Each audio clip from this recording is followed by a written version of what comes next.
Hey guys, so this is, I think this is like the third take-ish that I have attempted to do of this video.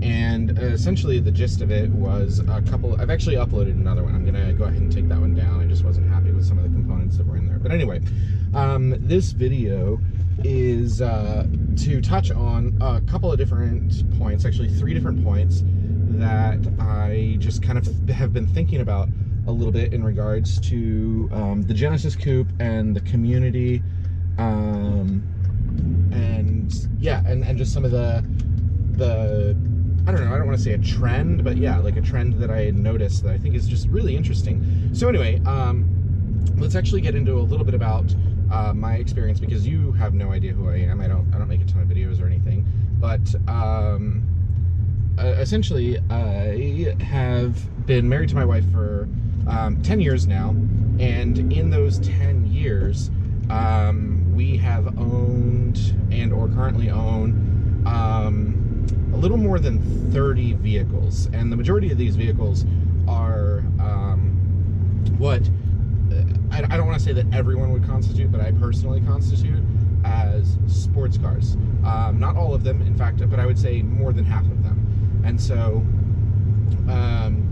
that said, I have a little bit of experience with a wide variety of different cars and or motorcycles that go into the last decade and more. But anyway, so therein, I came into the Genesis community coming out of a 1990, I think the last one that I had was a 95.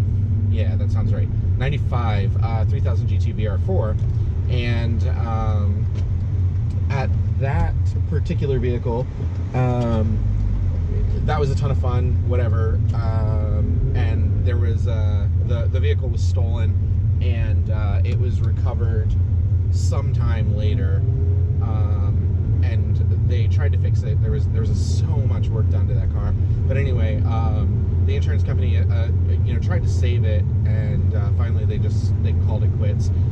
For anybody who knows, the transmissions on those vehicles are nuts. So went from the VR4, and we have a 2016 that we bought it in 2016 Genesis Coupe that has an R-Spec that's just been kind of hanging out and not really used a whole lot. I was driving the VR4, my wife was driving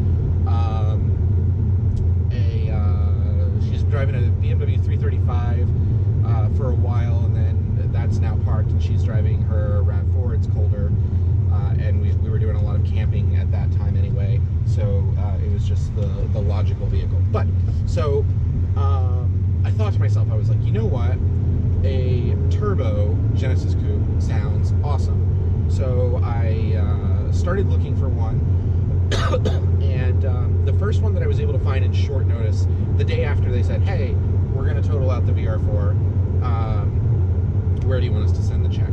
And so I started looking, at a couple of different platforms. Again, we have the Genesis Coupe, the 3.8 V6 sitting in the driveway, and fine, it's just not a whole lot of times we put into that. That's its own separate story. It's just never driven. It's got like 15,000 miles on it, I think, at this point, over the last 3, almost 4 years now. But anyway, so I started doing a little bit of searching, and I found a 2010 2.0 track. And what I really, really liked about it was I really, really liked the interior. It was the black seats with the red inserts, and I thought that was super cool, and it was incredibly affordable, so I grabbed it, and that's what I started driving for a while, the next 2 years, I think. And so that's what I was daily driving. And anytime there was downtime, I would drive the 2016 that was sitting back at home. It's just, I didn't enjoy that vehicle, but anytime there was downtime, because there was some downtime, did turbo upgrade, did intake, did exhaust, did coilovers, did some interior bits. There's a video floating around where just before I sold it, I converted all of the audio back to factory, So there was a ton of stuff that I spent into that car for fun over the 2 years of ownership. And essentially, I hit about 130,000 miles or so on the car, and I bought the car at something like 50. So I don't know. I put about 80,000 miles on the car in 2 years. We drive quite a bit. You're actually while I'm recording this, I'm on my way to work, and you'll see that this is a fairly lengthy commute. So anyway, 2 years into that car, and I loved it. It was a little underpowered. I did some stuff to relieve that a little bit, but it was underpowered. And if you join any of the Genesis communities, forums, Reddit threads, whatever, everyone's going to tell you that the 2.0s are slow. The first gen, BK1, BK2, everyone's just going to tell you it doesn't matter, they're slow. So for those of you that don't know, that are just stumbling across this video and are 6 minutes in and still watching for some reason with no history with the Genesis, the BK1 is the first generation of the vehicles. That was I guess technically 2009 to 2012. At 2013, they had some facelift and power revisions and so on and so forth, and it changed some stuff. So BK1, BK2, that's the nomenclature there, first gen, second gen. But the 2.0 for BK1 United States had 210 horsepower. This is at the crank, not at the wheels. And I don't actually remember what the 3.8 was for BK1. For second gen, BK2, the turbo went up to 274 horsepower, and the 3.8 went to 348 horsepower. So there is a significant difference. There's 75 horsepower difference between the two motors from the factory. That gap can be closed very easily. If you want to throw some money at it, that gap can be closed very easily on the turbo. It is much, much harder, in my experience, to work with the 3.8 to get a bunch of power out of it. And there's a couple of different solutions for that. I'll talk about that probably in another video, maybe, in regards to plans, because anyway, but that said, it was not the fastest car, but with probably, man, I don't know how much money I put into power in that car. I don't know, $3,000, something like that. Yeah, I was definitely able to bump that up. It was more than $3,000. It was probably closer to 5 or 6 in power. But yeah, so that made a significant difference. And the car was not fast, but it was quick. I definitely think there is a difference between the two. When we look at fast, we're talking about, what is it 0 to 60 time? But I would argue that a quick car could be any car that you are in the right environment to drive the car all out. And that could be a Chevy Aveo. Like, that's a piece of garbage car. Don't ever get one of those. Sorry if you have one. Whatever. Yeah, like, that's an awful car. But in a parking lot, a big parking lot, flooring it, it's a quick car. Like the handling characteristics of a car is a totally different conversation. But the Genesis, the 2.0, the first gen, was a very, very fun car. I loved the driving characteristics. I loved the sounds that it made. The interior was a good place to be. It was a great car. And everyone in the community would go, oh, boo, BK1, turbo, like, that's, whatever. That is my disagreement. And what's kind of interesting is when you look at the community, and the community is a totally different topic that I wanted to cover in this video as one of the talking points, but when you look at the community, as said, there is a huge, huge bias towards the 3.8. And it's very strange. People are like, oh, I got a turbo Genesis Coupe. What's my first thing that I should do? And like a joking, friendly bash about it is part it out, or like, it's garbage, sell it, get another one, or whatever. I don't know. So I would say that deep down, I think, I don't know, I would think that people have respect for the platform. I was actually, going through it this morning as I was waking up, and someone was like, hey, I'm looking at a 2.0 or 3.8, what should I get? And everyone's saying 3.8, but there are the people in there that are like, hey, if you want to get short term with as little effort as possible, just right now, then get the 2.0. It's going to respond better to the upgrades that are just bolt-on upgrades. It's going to respond better to that. And then other people are like, well, if you want to put some time into it, or you want to spend a decent chunk of money into it, get the 3.8. Or if you're not going to do anything to it at all, get the 3.8. And I would say those are actually really good answers. I would probably argue, though, that, again, depending on what your day-to-day driving looks like, your philosophy of use, if you will, the 2.0 is a fun car. And that actually takes me to the transition, I guess, a little bit into that. What happened was I hit 130,000 miles on the car. I decided to sell it. I actually sold it to a guy in Washington. I'm in Oregon. I sold it to a guy in Washington, and it had, I don't know, I had about $10,000 worth of mods into it, and 130,000 miles, otherwise perfect car. There was a brand new clutch. It was just ready to go, turnkey, ready to go. He's gonna drive it for another. He's gonna have to do nothing to it except oil changes for the next, I don't know, forever. But I sold it to the guy for $5,000. I don't know, like I wasn't trying to get a ton of money out of it.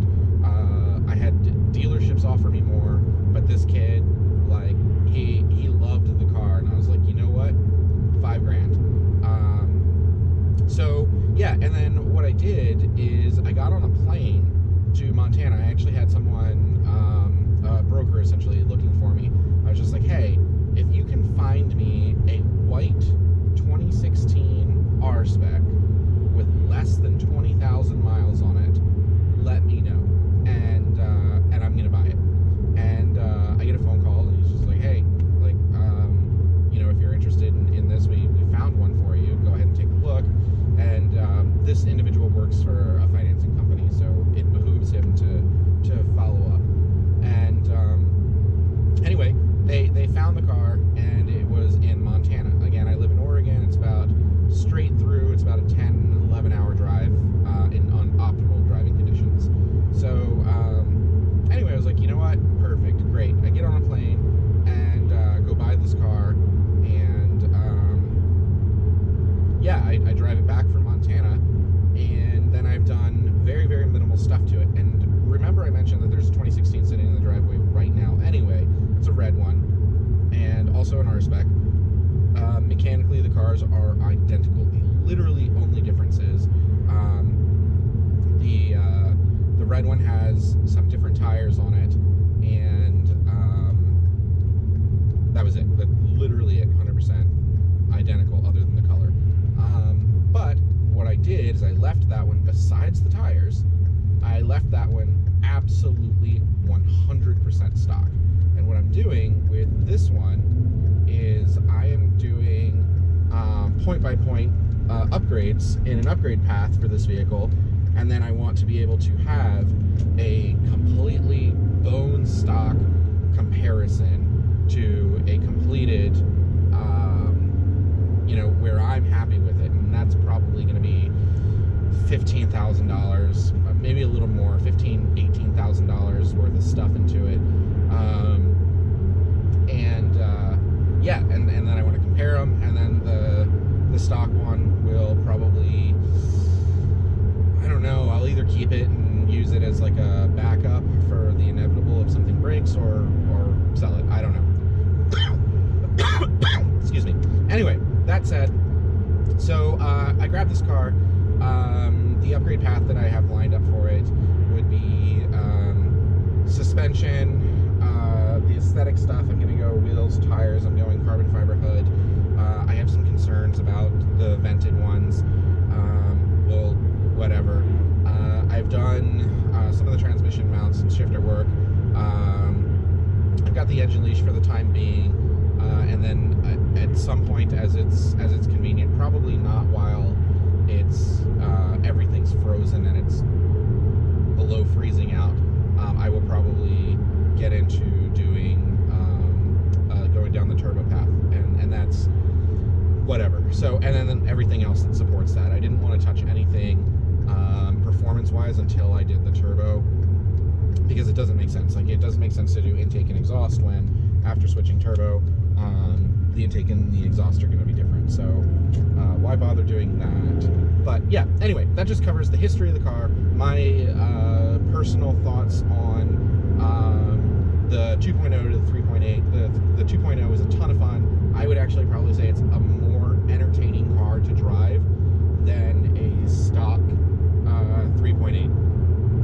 Just the driving characteristics, the sounds that it makes, it's a great car. That closes that subject, bringing us, now we're 15 minutes in, and we'll take it to the second subject, and that is, and I kind of touched on this a little bit as we went, is the community. The community for the Genesis Coupe is very, very, very interesting. I've noticed either I'm getting older, or the community for the Genesis Coupe is young. As an average, I'm noticing it's young, and I'm guessing these cars are just readily available. You know, where people are buying them, they're sound cars for what people are getting into, because I'm seeing a lot of younger folks in the cars. And what it brings me to, which is interesting, is every car community that I've been part of before, there have been the majority of the people that were heavy enthusiasts to the vehicle were incredibly mechanically inclined or knowledgeable about that particular platform. The people in the VR4, the 3000 GTC, incredibly knowledgeable. The people that are into the RX-7s, incredibly knowledgeable. The sport bike scene, same thing. But when I get to the Genesis Coupe, and I'm not trying to make enemies, and I'm not bashing on anybody, but what I've noticed is that the vast majority of the people are just not as mechanically inclined. You know, there's a lot of questions that's perfectly reasonable questions to say, hey, which brand do you suggest? What is your experience with these different brands? Perfectly reasonable questions to ask. But when they're asking from like a technical standpoint of like, should I get this because of this and why? And there's just, like, I don't mean ignorance as a negative word, but in my experience so far, in the parts of the community that I've been part of, that I am part of now, there is a high level of platform/mechanical ignorance that exists. And I don't know why that is. I'm thinking because it might be a lot of these people's first car, and you know, they don't have any experience under the hood prior to this, and that could be it. I don't know. Maybe it's just that the KDM scene is not as heavily developed as some of the Japanese or American markets. I don't know. Sorry, I'm getting over a cold. I'm always getting over a cold. But anyway, so that's, I don't have an answer for that, but that's something that I noticed. Does anyone, do you disagree? If you disagree, can you point me to a community that you would say is knowledgeable otherwise? The two that I'm part of are, I guess three that I'm part of are Gen Coupe, the Facebook group, and the Reddit page.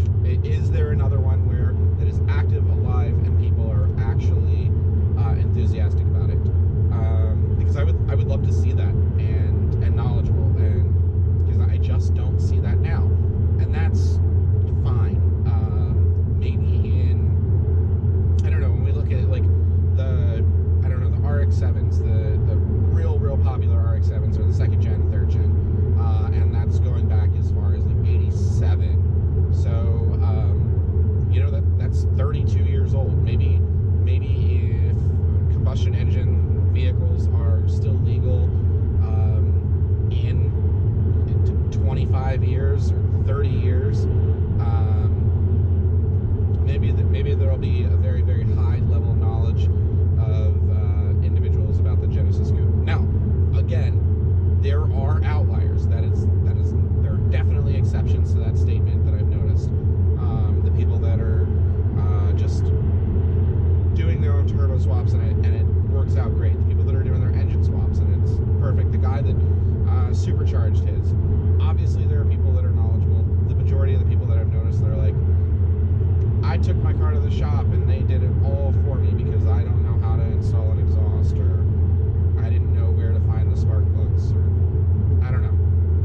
So, and again, I'm not picking on anybody who that's their experience. Maybe everyone's just incredibly knowledgeable and they're just I don't know. Maybe it's a game on the forums. So there's that. And then I guess as a closing point, now that we're 20 minutes in, the last thought that I had, this is also back to part of the community, but it's something that I've noticed that I thought was very, very, very interesting, and that is from every vehicle that I've gone to, usually it was a stepping stone to something else. Not always the case, and then as I saturated myself with a little bit of everything, I've driven and owned a little bit of everything, but historically, and in my experience for people that are in the car enthusiast world, whatever platform that they're on now, unless it is the final thing, it is a stepping stone to the next thing. And the next thing, historically, tends to be either A, something that is bigger, better, faster, prettier than what they're driving now, or B, fills in a gap for a hole that their current platform doesn't support. Those are the two major ones that I see. Is they're trying to go better, but with very, very comparable philosophies of use, or they're filling their common, a very, very characteristically common philosophy of use, but filling in holes that the platform that they're on now maybe doesn't handle just as well as maybe the next thing does. That said, something that I've noticed is that in the Genesis Coupe community, a huge number of people that are going on to the next path. Actually, let's pause there before we say where they're going. If someone were to come to me and say, hey, the Genesis Coupe is my first car, it's been a ton of fun, I want something a little more, but I love the car, but I want something a little just more. What should I get? I would probably say, well, are you married to the Korean market? Probably not. You probably aren't. Do you have what is your preference? What brought you to the Genesis Coupe? And there could be lots of different things. But for somebody who's an enthusiast about the platform because of what it is, I would say somebody was looking for a fun, economical, rear-wheel drive sports coupe, and there are a bunch of those that are out there. I would point someone, depending on what their budget is, I would point someone to a 370Z. If they weren't as much about the power, and the power was more than enough for them, but they were looking for, depending on what their day-to-day drive looked like and what they had fun doing behind the wheel, I might point someone to an FRS or a BRZ.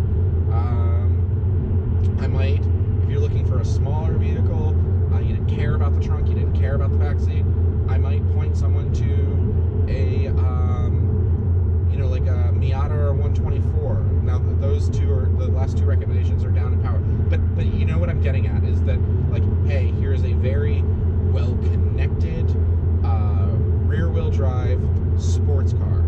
And that seems logical. If you're trying to fill in a hole that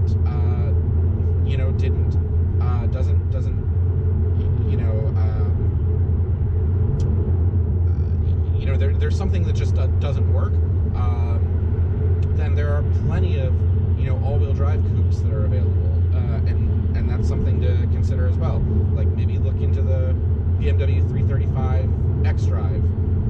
I don't know. That's a inline-six twin turbo available. That's a ton of fun too.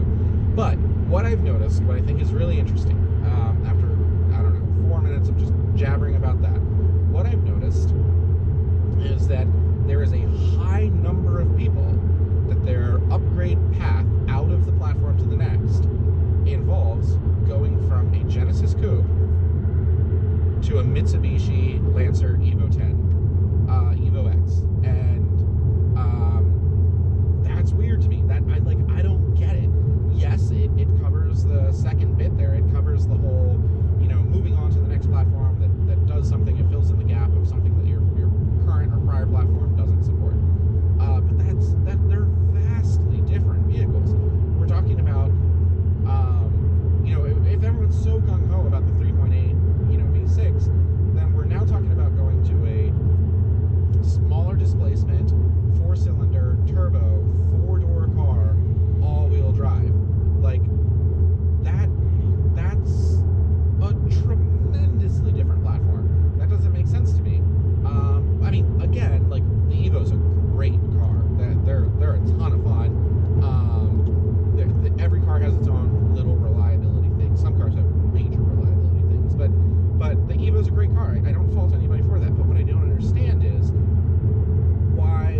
just as simple as that. It's like, hey, I could afford the Genesis when I got the Genesis. Now I can afford an Evo.